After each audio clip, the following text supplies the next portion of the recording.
want to go to Ukraine? Yes. Okay, so the White House said today that it would lay out intel regarding the Malaysian I told you airliner. guys just to stick with us and we All get you right. some So more info. do you have any information on when that's supposed to be released? So I would refer you to the intelligence community, who will today be further declassifying information, and will be putting out additional information that supports what we have said, that we believe the most likely outcome here was that this was an SA-11 originated from Russian separatist-controlled areas. I'd refer you to them for details on that.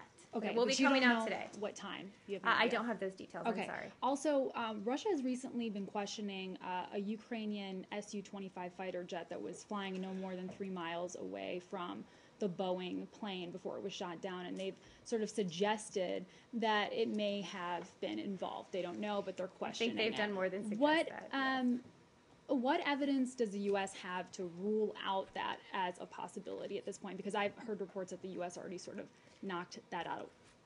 A couple points. First, as we've said, when you look at the kind of markings on the plane and how it looked like it was brought down, obviously that's consistent with an SA-11, which is fired from the ground.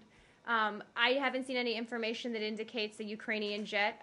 We're still looking into it, obviously. The president of Ukraine has said there was not. But again, we like to independently verify things for Matt before you ask the question. And so I haven't seen information that would indicate that. And all of the, the preponderance of the information that we've laid out and that the intelligence community will lay out was that this was an SA-11 fired from the ground from a separatist-controlled area. And there are also several reports that the Ukrainian military has continued to issue attacks in eastern Ukraine, despite everything going on with the investigation. What kind of information do you have on that? And has the U.S. said anything whatsoever to Kiev authorities about a ceasefire? Well, the president of Ukraine is committed to a 40-kilometer ceasefire around the crash site, and I believe the fighting is outside of that 40 kilometers. I think he's held to it.